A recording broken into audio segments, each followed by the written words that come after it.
અમાસના દિવસથી શરૂ થતા દશામાના વ્રતને લઈને મૂર્તિ કલાકારોએ માતાજીની મૂર્તિને વિવિધ આભૂષણથી સજાવવાનું શરૂ કર્યું છે।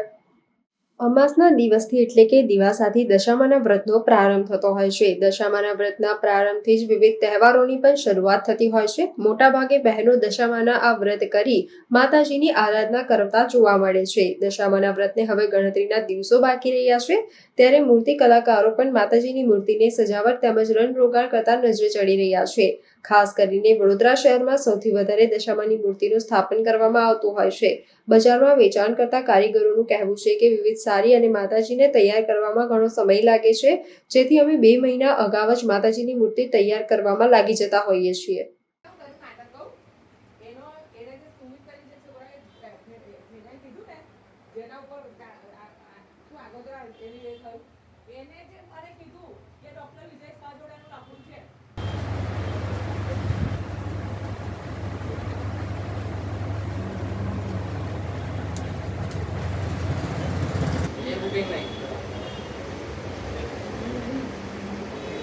येलो टेग लागे तो ने જોઈ લેવાનું।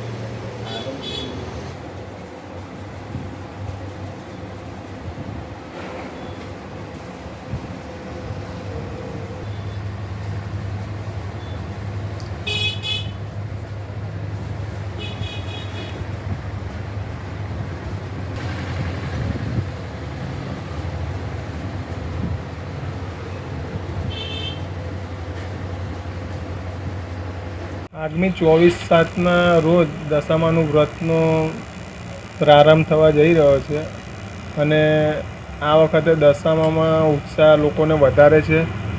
ઘણી બધી નવી નવી વેરાયટીવાળી દશામાં બનાવવામાં આવી છે, નવા નવા અવતારમાં, નવા નવા રૂપમાં અને નવા નવા શણગારમાં। આ વખતે લોકોને આકર્ષવા માટે ટોટલી સાડી અને આખો શણગાર કરવામાં આવ્યો છે। આ વખતે કેવા પ્રકારની સાડીઓ? કપડાની જે લેડીઝ આપણે સાડી પહેરે છે એ જ રીતે હવે આ વખતે માતાજીને બી પહેરાવવામાં આવી છે। ચણિયા ચોરી ટાઈપ પહેરાવવામાં આવી છે। બધા અલગ અલગ એમાં ડ્રેસ બનાવવામાં આવ્યા છે માતાજીના।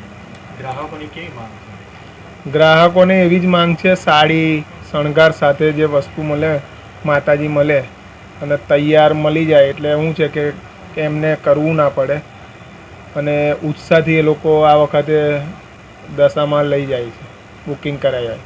શું નામ આપનું? મિનેશ અજમેરી।